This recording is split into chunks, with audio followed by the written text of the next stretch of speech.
Oke, assalamualaikum warahmatullahi wabarakatuh. Kembali lagi di kelas konten kreatif. Sekarang yang kedua. Oke, teman-teman, berjumpa lagi dengan saya Satria ya. Mungkin teman-teman udah pada kenal karena semester kemarin kita ada kelas konten kreatif yang pertama. Di semester genap ini kita akan menempuh kelas konten kreatif yang kedua. Oke, konten kreatif 2 itu kenapa sih kok jadi 2 atau jadi dua semester itu ya. Oke, semester kemarin itu kan kita lebih membahas konten-konten yang yang ringan gitu, yang yang mudah, yang simple, yang gampang dibuat, yang bisa pakai HP buatnya gitu. Jadi di konten kreatif 2 ini yaitu adalah mata kuliah di mana kamu akan mempelajari tentang bagaimana membuat konten yang lebih advance dari kelas konten kreatif 1 sebelumnya. Jadi kelas konten kreatif 1 kita lebih ke foto, video, foto, produk dan grafis ya. Oke, untuk kelas konten kreatif 2 kita berarti akan naik level. Kira-kira habis foto apa? Tentu saja video. Jadi kita akan membahas mengenai konten yang lebih berat seperti konten video dan akan membahasnya dari sesuai urutan proses produksi. Jadi proses produksi sebuah konten video itu sebenarnya ada 3 tahapan loh. Biasanya orang tuh nyebut pra produksi, terus produksi, lalu pasca produksi. Itu nanti kita bahas lebih lanjut. Sebelum kita lanjut, kita coba refreshing dulu. Apa sih? Kita coba ulangi, mungkin teman-teman mesti ada yang lupa. Bagi yang lupa itu kebangetan. Mending kalian tutup video di menit ini gitu ya. Oke, jadi apa itu konten, apa itu kreatif? Kemarin kan sudah dijelaskan, ya kan? Kalau kalian lupa ya kembali ke semester lalu dong, gitu. Jadi oke, langsung dijelasin aja konten. Apa itu konten? Konten itu tentu saja itu informasi yang tersebar di media elektronik seperti internet, televisi, radio dan lain sebagainya. Yang media elektronik ya. Terus apa itu kreatif? Kreatif itu kemarin kita udah bahas. Kreatif kan memiliki daya cipta, berasal dari kata create ya, menciptakan dan memecahkan masalah. Itu namanya kreatif. Terus kita refreshing lagi sejenak. Lalu apa itu konten kreatif ya kan? Mungkin dari kalian ada yang lupa gitu, bisa saja ya kan. Jadi kita refreshing lagi aja. Jadi dari dua definisi tadi, apa itu konten, apa itu kreatif, bisa digabungkan nih. Konten kreatif itu apa? Jadi konten kreatif adalah informasi yang tersebar di media elektronik dan memiliki daya cipta yang dalam dunia digital marketing bertujuan untuk menarik lebih banyak perhatian. Karena kita sekolah di STI Surakarta ya kan, Sekolah Tinggi Ilmu Ekonomi Surakarta. Jadi akan lebih afdol kalau kita mempelajari konten kreatif untuk digital marketing gitu. Terus apa sih hubungannya konten kreatif sama sama digital marketing ya kan? Jadi ini ada sedikit info. Dunia digital itu memiliki peran yang sangat penting dalam suatu usaha di zaman sekarang ya. Digital marketing adalah kegiatan promosi dan pencarian pasar melalui media digital secara online dengan memanfaatkan berbagai sarana, misalnya jejaring sosial. Lalu bentuk dari promosi yang tersebar melalui pasar digital adalah konten. Jadi ibarat kita tuh bikin pasar ya kan. Yang muter itu konten. Yang kalau yang di pasar tradisional mungkin yang muter sales atau yang jual-jual gitu ya. Tapi kalau di dunia digital atau dunia internet gitu ya, kita sebutnya, itu yang muter itu konten. Jadi yang memasarkan produknya, yang menjelaskan produknya, yang menginformasikan produknya itu konten. Terus hubungannya tentu saja digital marketing membutuhkan konten yang kreatif gitu kan ya. Terus ada banyak sekali brand loh yang bermunculan dan menerapkan strategi yang kurang lebih sama. Ya kan kita seperti lihat mungkin banyak lebih kayak kopi gitu. Sekarang kan banyak banget tuh yang buka. Tapi kalau dia tidak memiliki strategi yang kreatif atau yang unik, tentu tidak mungkin kelihatan gitu ya. Jadi keunikan yang dimiliki masing-masing bisnis pun menimbulkan persaingan yang ketat. Maka dari itu, konten kreatif adalah salah satu trik yang bisa dilakukan untuk menenangkan hati para pelanggan. Jadi tentu saja konten kreatif ini sebuah solusi dari masalah tadi, di mana banyak brand yang bermunculan, ya kan. Misal kita sebut saja kayak usaha kopi itu kan di sekitar sini saja di Solo kan banyak banget. Tapi kalau kita tidak mempunyai konten kreatif, ya kamu cuman buka toko aja. Mungkin yang terparah nggak ada yang beli karena kamu tidak memasarkannya di dunia digital. Terus kenapa sih kok dunia digital? Kenapa kok nggak di dunia tradisional aja? Langsung turun ke jalan, langsung ke ke door to door gitu. No. Jadi dunia digital. Sebelum kita jelaskan lebih lanjut, kita harus tahu dulu nih dunia digital tuh seperti apa gitu. Jadi dunia digital itu tentu saja dunia yang kita bisa memasukinya itu melalui media elektronik. Dan salah satu dunia terbesar di dunia adalah media internet. Oke, karena kamu tinggal di Indonesia, coba tebak berapa persen dari populasi di Indonesia yang bermain internet. Kita tahu bahwa populasi warga negara Indonesia itu 200 jutaan lebih. Kira-kira berapa persen yang menggunakan internet gitu? Ini aku ada data dari VR Social Digital 2021 di Indonesia. Pengguna internet pada kita tercatat di 2021 ini ya, Januari kemarin itu ada datanya keluar. Itu ternyata 202,6 juta jiwa sudah menggunakan internet. Dan ternyata total dari penduduk di Indonesia itu 279,4 juta. Bisa bayangkan 1 juta orang aja itu banyak banget, apalagi 200-an juta gitu kan ya.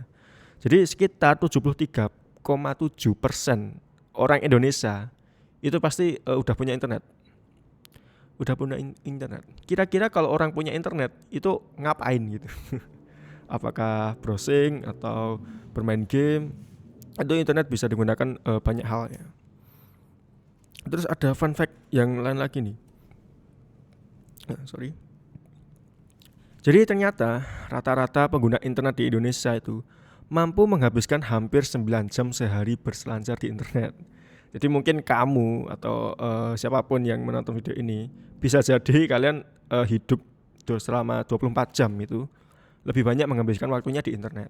Siapa tahu ya kan, kalian browsing, scrolling Instagram, scrolling WhatsApp, Facebook dan lain sebagainya. Dan tak terasa ternyata rata-rata kita tuh menghabiskan hampir 9 jam sehari untuk berselancar di internet. Katakanlah kamu tidur sehari itu berapa jam sih? 8 jam. Terus kalian beraktivitas sisanya berapa? 9 jam itu untuk internet. Bayangkan. Jadi sangat banyak kemungkinan orang itu akan nyantol gitu di internet gitu. Tinggal kalian sebarkan konten kalian untuk berjualan misalnya, seperti itu. Oke, selanjutnya. Terus apa saja sih yang ditonton ya kan? Tadi kan kita sudah tahu bahwa 73% ke atas warga Indonesia itu memiliki internet. Memiliki internet itu berarti bisa menonton sesuatu dari internet, ya kan? Lalu ini ada data apa aja sih yang ditonton ketika orang itu berselancar di internet. Ternyata ada beberapa data yang paling banyak itu menonton video online. Itu prosentasinya sampai 98,5% orang berinternet itu pasti nonton video. Jadi sangat bisa dipastikan kalau orang buka internet itu pasti juga buka video. Video tuh bisa di mana aja, ada di YouTube, ada di Instagram, ada di Facebook, ada bahkan di story WA kalian. Bahkan kalian itu kadang juga ngirim video ke teman kalian melalui WA dan lain sebagainya. Jadi ini ada data dari VR Social. Pengguna internet di umur 16 sampai 64 tahun, ya kan? Itu remaja sampai tua, atau 64 itu usia kayak bapak-bapak yang hampir pensiun gitu ya kan. atau sudah pensiun 16 sampai 64 tahun itu apa namanya ketika berinternet pasti bisa dipastikan kalau dia membuka atau menonton video online. Itu semua orang harusnya udah tahu ya, karena internet itu buat apa sih kalau nggak nonton konten gitu. Oke, dari pemaparan di atas kita putuskan saja dari bombastisnya data tadi ya kan. 90% ke atas orang yang berselancar di internet itu pasti nonton video.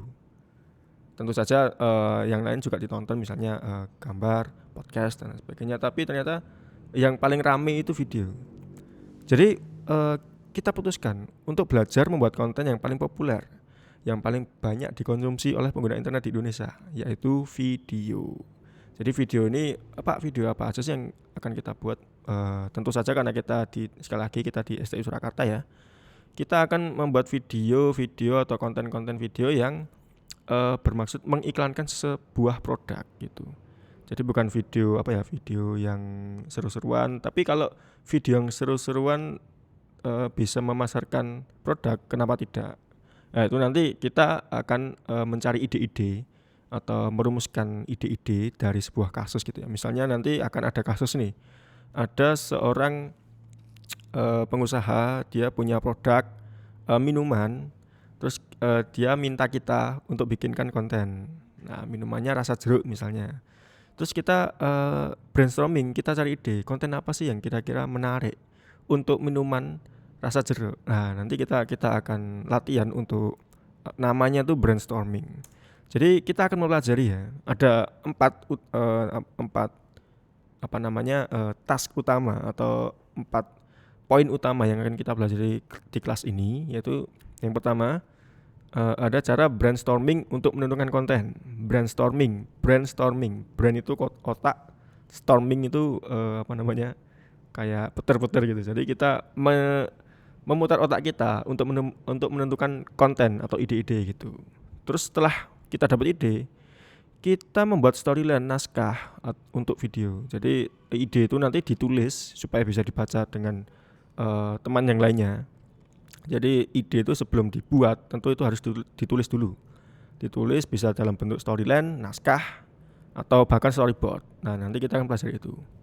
Terus yang ketiga, tentu kita harus mengetahui teknis cara pembuatan video. Jadi nanti kita akan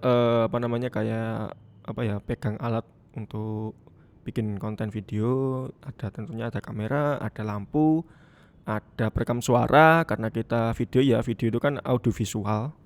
Jadi ada visual, ada audio. Kita akan belajar tentang peralatan-peralatan itu. Nanti kita latihan gitu.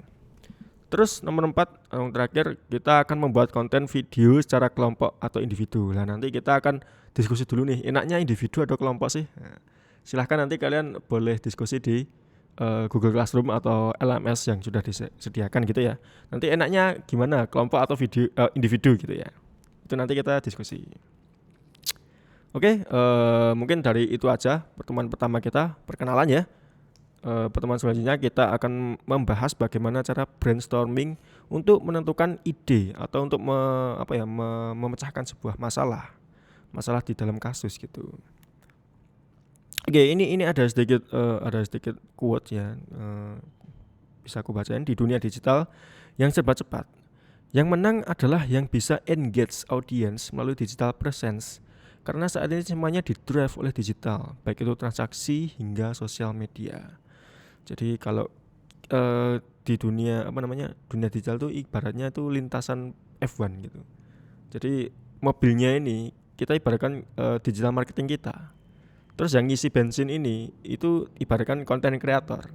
Terus yang diisi atau yang bensinnya itu namanya konten kreatif. Kita ibaratkan konten kreatif. Jadi konten kreator itu sebenarnya cepet-cepetan bikin konten biar mobilnya ngebut di dunia digital gitu ya.